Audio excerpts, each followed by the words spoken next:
Tanpa berlama-lama lagi, mari kita lanjutkan ke cerita berikutnya. Saat ini Jukuizi sedang berkultivasi di gunung belakang Gunung Sujaku dan ada kristal merah mengambang di hadapannya. Kristal ini berbentuk seperti hati. Itu adalah hati planet kultivasi yang digunakan untuk mengendalikan kristal planet kultivasi. Tak lama kemudian Jukuizi membuka matanya. Terlihat ada sedikit kegilaan di matanya. Sepertinya tatapan ini tidak sering muncul darinya. Yunkuizi, aku tidak membenci klan abadi yang terbuang, tetapi kebencianku padamu terlalu besar. Dasar pengkhianat. Hahaha, pengkhianatan yang bagus. Meskipun aku terluka saat kamu menyerangku secara diam-diam, tetapi aku tetap bersemangat. Qianfeng Hai, jika kamu masih memiliki jiwa, perhatikanlah baik-baik. Itu adalah orang yang kamu pilih. Yunkuizi, kamu dan aku tumbuh bersama dan memiliki bakat yang sama. Namun mengapa Sujaku sebelumnya Qianfeng Hai selalu memandang dirimu yang paling baik?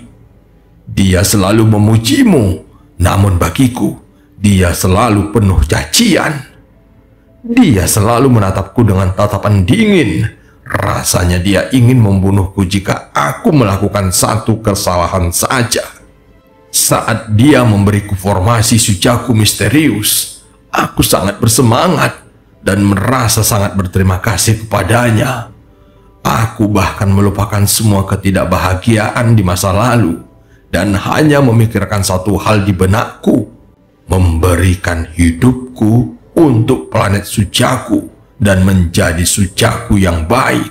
Namun aku tidak pernah mengira Qianfeng Hai sekejam itu. Formasi Sujaku yang misterius adalah pedang bermata dua.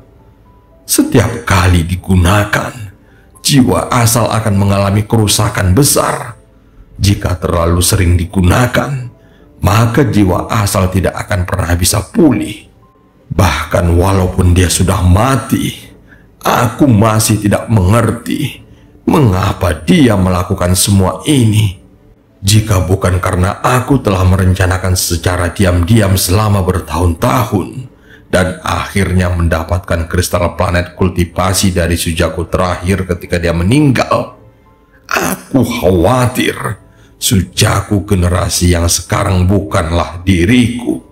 Qianfeng Hai, kamu buta menunjuk Yunkuizi sebagai Sujaku berikutnya. Jika aku mengikuti perintahmu dan memberi Yunkuizi kristal planet kultivasi, maka planet ini akan diambil oleh klan abadi yang terbuang. Dasar kentut tua. Aku tidak menguburkan tubuhmu di kuburan Sujaku, tetapi menjualnya ke sekte mayat. Itulah satu-satunya cara untuk menenangkan kebencianku terhadapmu. Qianfeng Hai, kebenaran membuktikan bahwa akulah orang yang paling cocok untuk menjadi Sujaku berikutnya. Saat itu kamu salah menilai. Orang tua ini mencari ke seluruh planet dan akhirnya menemukan Qianfeng di antara keturunanmu. Orang ini memiliki akar roh yang sama denganmu, dan dia juga mirip denganmu. Setiap kali aku melihatnya, kebencianku kepadamu semakin meningkat. Orang tua ini akan membesarkannya dan memberinya formasi Sujaku misterius. Setiap kali aku melihatnya menggunakannya, hatiku akan dipenuhi dengan kegembiraan. Ini adalah satu-satunya cara bagiku untuk membalas perbuatanmu kepada aku. Yunkuizi, kamu tahu tentang keberadaan kristal planet kultivasi, sehingga kamu memberiku waktu 3 bulan untuk mempertimbangkan apakah layak menghancurkan segalanya untuk mendapatkan bantuan dari aliansi kultivasi. Meskipun kristal planet kultivasi disegel oleh Sujaku kedua, sehingga Sujaku di masa depan tidak bisa mengendalikannya. Namun selama hati planet kultivasi hancur, hal itu masih dapat menyebabkan kristal planet kultivasi juga hancur. Namun harganya memang terlalu mahal, karena aku juga mempunyai sebagian jiwaku di dalamnya. Setelah kristal planet kultivasi pecah, aku pun akan ikut mati. Aliansi kultivasi tidak akan begitu saja terlibat dalam masalah dengan setiap planet kultivasi. Tetapi itu hanya jika kristal planet kultivasi tidak pecah. Aliansi kultivasi hampir tergila-gila menjaga kristal planet kultivasi tetap utuh. Masalah ini penuh dengan misteri, dan tidak ada satupun sujaku sebelumnya yang dapat mengetahui alasannya. Namun satu hal yang pasti, setelah kristal planet kultivasi hancur, aliansi kultivasi akan segera mengirim orang untuk menyelidikinya. Pada saat itu, klan abadi yang terbuangmu pasti akan musnah. Kamu memberiku waktu 3 bulan agar aku dapat mempertimbangkan hal ini dengan cermat, karena kamu tidak ingin memaksaku terlalu jauh. Yun Kuizi, orang tua ini akan bermain-main denganmu. Jika kamu bisa mendapatkan kristal planet kultivasi ini sebelum hidupku berakhir, maka tidak masalah memberikannya kepadamu. Tetapi begitu aku kalah, lelaki tua ini akan menjadi gila dan menghancurkan kristal planet kultivasi untuk menarik klan abadi yang terbuangmu ikut bersamaku. Orang tua ini tidak mungkin menjadi sujaku pertama, tetapi aku masih bisa menjadi sujaku yang terakhir. Jangan beri aku kesempatan untuk melakukannya. Kegilaan di mata Jukuiji semakin dalam dan dia mulai tertawa seperti orang gila. Sementara itu di sebelah barat benua Sujaku terdapat sebuah daratan dan terdapat ribuan gubuk sederhana. Terlihat ada para kultivator yang sedang berkultivasi di dalam dan di luar gubuk. Sebagian besar kultivator ini adalah murid sekte dari negara kultivasi peringkat 5. Tempat ini adalah garis pertahanan barat negara Sujaku. Gencatan senjata selama 3 bulan adalah saat yang tepat bagi mereka untuk pulih. Namun itu tidak berarti bahwa mereka lengah, sehingga masih banyak kultivator yang terus berpatroli. Di area yang berjarak 5.000 km dari mereka tertutup awan hitam. Disitulah pasukan penyerang klan abadi yang terbuang berada. Di tengah-tengah perkemahan para kultivator ada sebuah gubuk yang sangat mewah. Qian Feng duduk di dalamnya dengan kupu-kupu merah di belakangnya. Ada kebingungan yang terlihat di matanya disertai rasa perjuangan yang sangat tersembunyi. Mata Qian Feng bagaikan kilat saat dia menatap awan hitam di kejauhan. Apa yang dipikirkan oleh orang tua itu? Segalanya menjadi terlalu berbahaya sekarang. Lebih baik memilih menyerah saja dan pergi jauh dari planet Sujaku, lalu kembali lagi saat sudah memiliki kekuatan untuk menang. Jika kebuntuan ini berlangsung terlalu lama, hati para kultivator akan hancur. Matanya tampak bersinar saat dia bergumam pada dirinya sendiri. Aku ingin tahu di mana Cheng Niu itu. Dia berani menyakitiku. Jika bertemu dengannya lagi, aku pasti akan merebut domainnya. Meskipun bendera 1 miliar jiwa sangat kuat, tetapi lelaki tua itu juga memberiku harta karun. Melihat betapa terganggunya lelaki tua itu, harta karun ini pastilah sangat kuat. Dengan harta karun ini, aku memiliki keyakinan tertentu dalam menangani bendera 1 miliar jiwa Cheng Niu. Namun yang terbaik adalah tidak menggunakan harta yang diberikan orang tua itu kepadaku, kecuali aku harus menggunakannya. Sekantong tulang tua itu menyembunyikan niatnya dengan baik, tetapi dahulu kala aku menyadari bahwa sikapnya terhadapku agak aneh. Aku akan membutuhkan bantuan saudara junior untuk melawan domain Cheng Niu. Aku harus merencanakan ini dengan hati-hati. Setelah aku memperoleh domain orang ini dan menangkap saudara junior, aku akan meninggalkan planet ini. Alam semesta sangatlah besar, dan aku bisa melakukan apapun yang ku mau. Sebelumnya aku memang peduli dengan gelar Sujaku. Tetapi sekarang planet ini berantakan. Gelar itu tidak berguna bagiku. Namun sebelum aku pergi, aku harus membunuh si pelacur Jisin. 1 bulan kemudian, sesosok muncul di dekat sekte mayat di negara jauh. Orang ini adalah Wang Lin. Setelah meninggalkan makam abadi, Wang Lin tidak beristirahat dan menggunakan susunan transfer kuno di negara Chu untuk memasuki medan perang asing. Dia ingin menggunakan jiwa pengembara di sana untuk memperbaiki bendera 1 miliar jiwa. Sayangnya, meskipun dia telah menemukan jiwa pengembara, mereka tidak dapat digunakan untuk memperbaiki bendera 1 miliar jiwa. Saat jiwa pengembara memasuki bendera jiwa, makhluk itu akan menjadi gila. Ia akan menghancurkan fragmen jiwa untuk membuat dirinya lebih kuat, atau diserang oleh banyak fragmen jiwa dan hancur. Keduanya ternyata adalah musuh alami.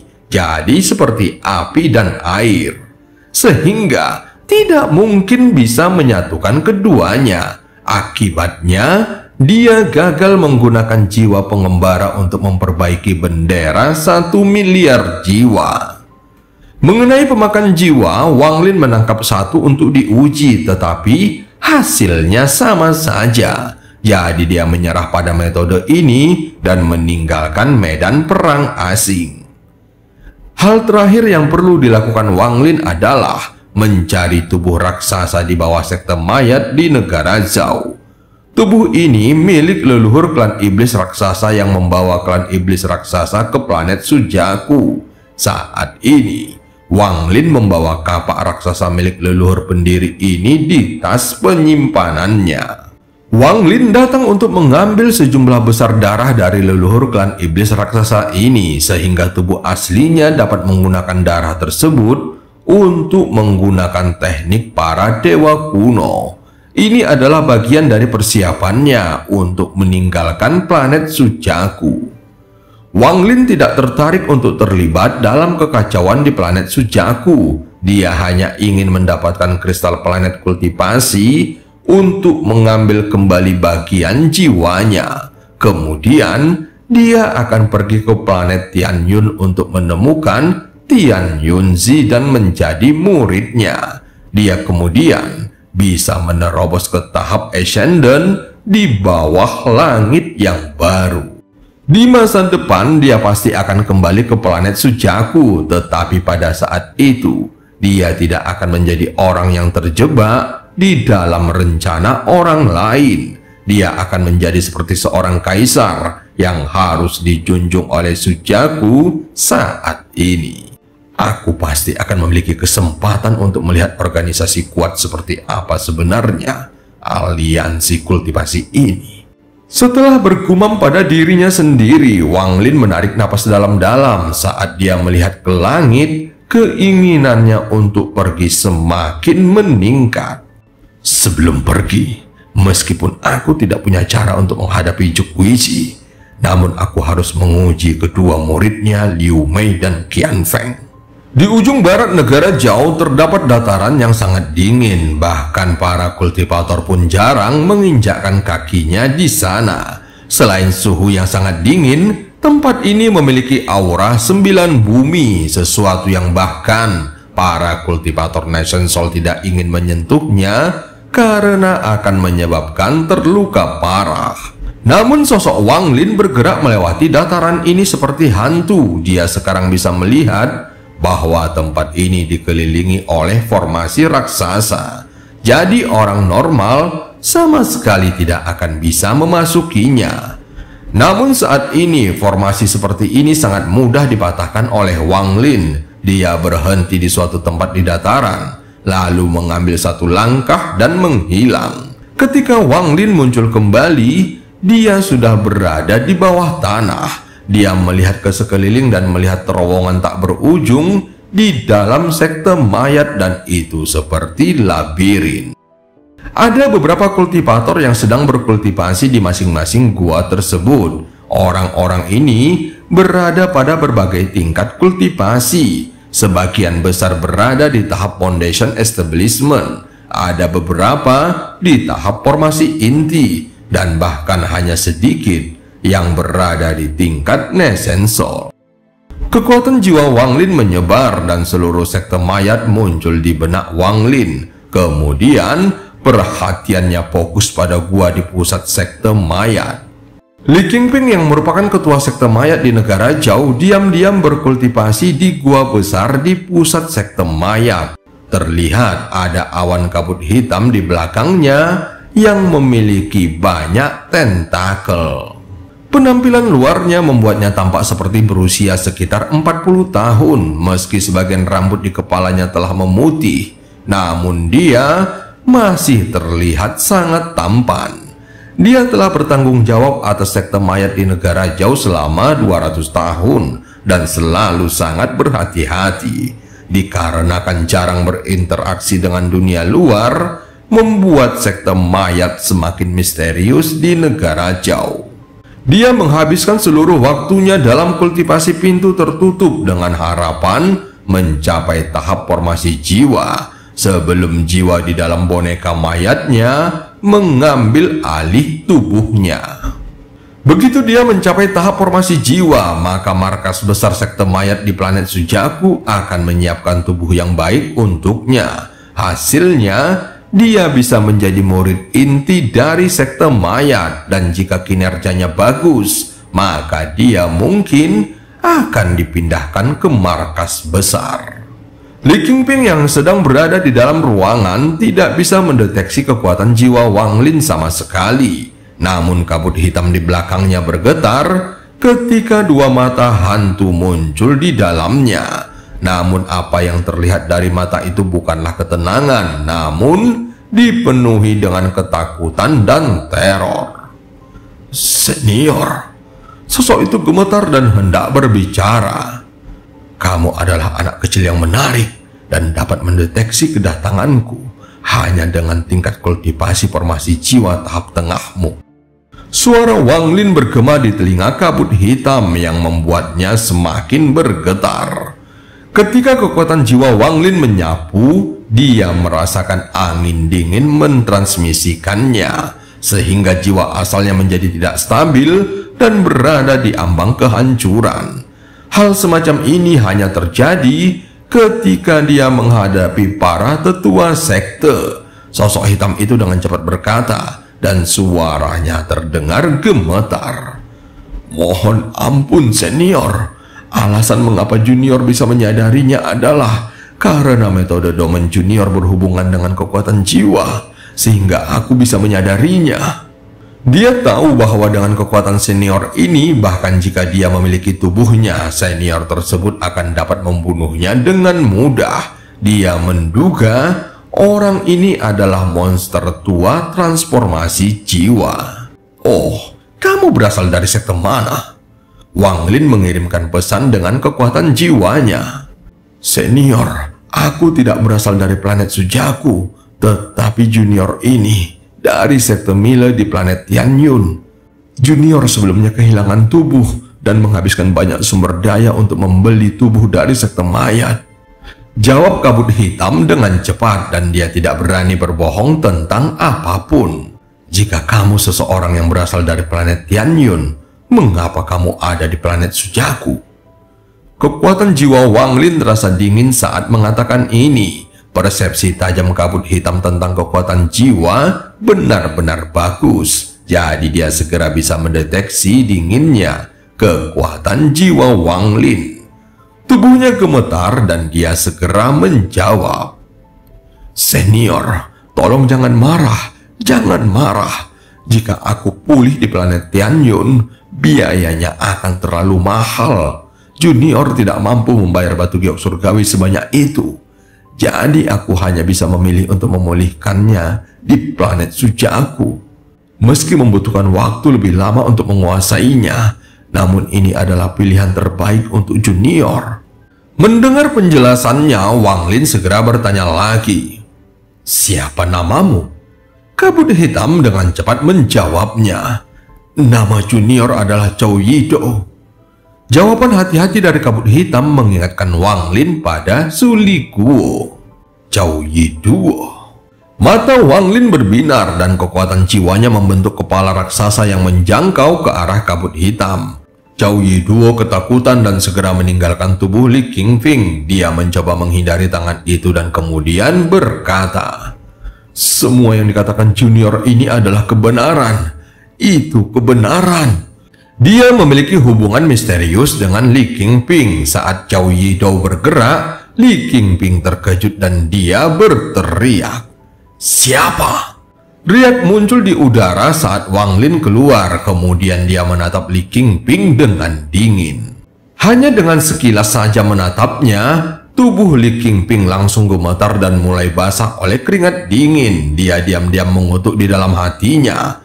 Pandangan sekilas itu seperti pedang yang menembus tubuhnya. Bahkan nesensolnya membeku dan seluruh tubuhnya terasa dingin. Seolah-olah dia benar-benar telanjang dan tidak memiliki rahasia lagi untuk disembunyikan di depan orang ini.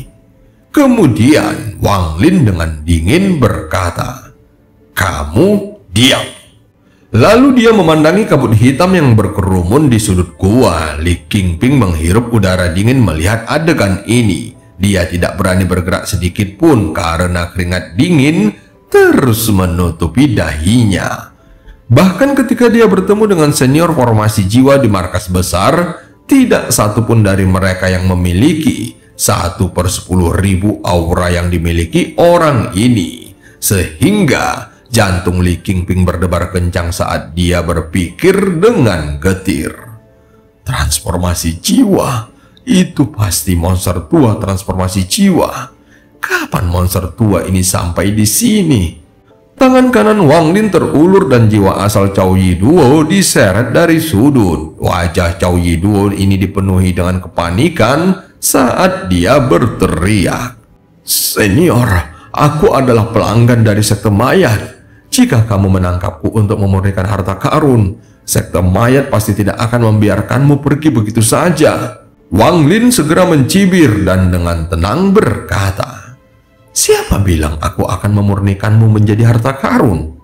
Kamu bahkan tidak berharga." Zhao Yiduo gemetar dan berpikir jika kultivator transformasi jiwa ini ingin menangkap jiwa kultivator formasi jiwa, maka itu akan terlalu mudah, jadi tidak perlu datang mencarinya. Zhao Yiduo menekan rasa takut di hatinya dan dengan hati-hati bertanya, "Senior, mungkinkah kamu ingin aku melakukan sesuatu?" Suara Wang Lin tidak mengandung sedikit pun arogansi saat dia dengan tenang menjawabnya, "Jadilah budakku selama 100 tahun. Setelah 100 tahun, aku akan memberimu tubuh transformasi jiwa. Apakah kamu setuju?" Zhao Yiduo langsung terkejut saat mendengarnya. Tubuh transformasi jiwa adalah sesuatu yang tidak pernah terpikirkan olehnya untuk bisa dimiliki di dalam hidupnya. Jika dia memiliki tubuh transformasi jiwa, maka itu akan memudahkannya meningkatkan level kultivasinya ke tahap transformasi jiwa. Bahkan jika dia tidak bisa mencapai tahap transformasi jiwa, maka semua mantranya akan menjadi jauh lebih kuat.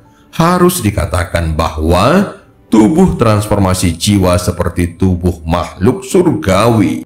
Di sekte mayat, harga mayat transformasi jiwa berada di luar imajinasi. Bahkan jika dia memiliki seluruh masa hidupnya, dia masih membutuhkan lebih dari 1000 tahun lagi untuk bisa membeli setengah mayat. Mendengar tawaran ini, dia segera mengatupkan giginya. "Senior, kamu harus berjanji bahwa aku tidak akan mati dalam waktu 100 tahun ini." Wang Lin dengan tenang menjawabnya lagi, "Selama aku tidak mati, kamu tidak akan mati." Zhao Yiduo dengan cepat dan penuh hormat berkata, "Baiklah." Zhao Yiduo menyapa Tuan. Tampaknya dia akan mempertaruhkan semuanya untuk mengikuti Wang Lin. Bagaimanapun, seorang kultivator transformasi jiwa tidak punya alasan untuk menipunya. Dia juga tahu bahwa alasan Wang Lin memberikan hadiah yang begitu menggiurkan berarti dia akan sangat berguna baginya. Namun untuk mendapatkan sesuatu yang baik pasti ada resikonya, dan dia bersedia mengambil resiko ini untuk mendapatkan tubuh transformasi jiwa. Sangat bagus, jangan khawatir. Aku tidak memintamu melakukan sesuatu yang berbahaya. Aku hanya ingin pengetahuanmu tentang planet Tianyun. Berapa banyak yang kamu ketahui tentang planet ini? Sebelum Wang Lin mengatakan ini, dia telah menggerakkan tangannya dan Li Qingping akhirnya pingsan. Wang Lin tidak ingin orang lain tahu bahwa dia akan pergi ke planet Tianyun, jadi dia sangat berhati-hati dalam masalah ini. Planet Tianyun, Tuan, aku dibesarkan di planet Tianyun, dan meskipun sangat besar, aku sangat mengenalnya. Tuan, mungkinkah kamu ingin pergi ke planet Tianyun dan memintaku bertindak sebagai pemandu? Itu benar, karena itu masalahnya. Maka kesepakatan kita bisa terjadi. Wang Lin memukul tasnya dan mengeluarkan bendera jiwa yang berisi fragmen jiwa Li Yuanfeng. Dengan satu lambaian tangannya, Wang Lin memasukkan Cao Yiduo ke dalam bendera jiwa. Setelah melakukannya, Wang Lin menghilang dari gua. Ini bukan pertama kalinya dia ke sini, jadi dia sangat familiar dengan tempat ini. Dia segera bergerak maju ke tempat yang ditujunya. Sepanjang jalan, tidak ada satupun murid sekte mayat yang mampu mendeteksinya. Wang Lin segera tiba di gua tempat dia pernah berkultivasi. Dia melihat ada seorang gadis yang sedang berkultivasi di dalamnya. Dia tampak biasa saja, tetapi dia memiliki ekspresi tekad wajahnya saat dia terus menyerap energi yin yang keluar dari lubang kecil di dinding. Wang Lin muncul di dalam gua dan melihat gadis itu sebelum berubah menjadi asap dan memasuki salah satu lubang kecil di dinding. Ketika Wang Lin masih pada tahap foundation establishment, tubuhnya tidak bisa masuk ke lubang kecil ini. Dia hanya bisa masuk dengan kekuatan jiwanya, dan itu membutuhkan banyak energi. Jadi dia harus terus meminum embun dari mutiara penentang surga untuk perlahan-lahan memperluas kekuatan jiwanya hingga dia mencapai tempat raksasa itu berada. Setelah dia berada di dalam lubang kecil, bahkan sebelum dia sampai jauh, terdengar suara panggilan yang datang dari bawah tanah. Selamatkan aku. Suara ini mencapai telinga Wang Lin dan langsung masuk ke dalam jiwanya. Ini adalah seruan yang sama seperti sebelumnya. Dia mengabaikan suara itu dan dengan cepat bergerak melalui lubang kecil. Dengan tingkat kultivasinya, dia bisa dengan cepat berpindah ke ruang tersembunyi melalui lubang kecil di dinding. Tak lama setelah itu, Wang Lin tiba di sebuah gua dengan lubang kecil yang tak terhitung jumlahnya. Kemudian dia masuk melalui salah satu lubang kecil ini. Akhirnya, dia melihat peti mati raksasa di tengah gua. Peti mati ini terlihat sangat biasa dan sama sekali tidak memiliki dekorasi. Namun aura yin yang kuat keluar dari dalamnya. Aura yin ini berubah menjadi gas putih yang tersedot oleh lubang-lubang kecil di dinding. Wang Lin tidak berhenti, dia segera terjun ke peti mati. Aura yin di sini sangat kental, itu membentuk gelombang energi yin yang berusaha menghentikannya melangkah lebih jauh. Panggilan minta tolong menjadi lebih bersemangat saat itu keluar dari lubang dan berdering di telinganya. Wang Lin segera masuk ke dalam lubang. Semakin dalam dia pergi, semakin kuat aura yin. Walaupun aura yin berputar di sekitar Wang Lin, tetapi tidak bisa masuk ke dalam tubuhnya. Dan cerita pun berakhir. Sampai ketemu di part selanjutnya.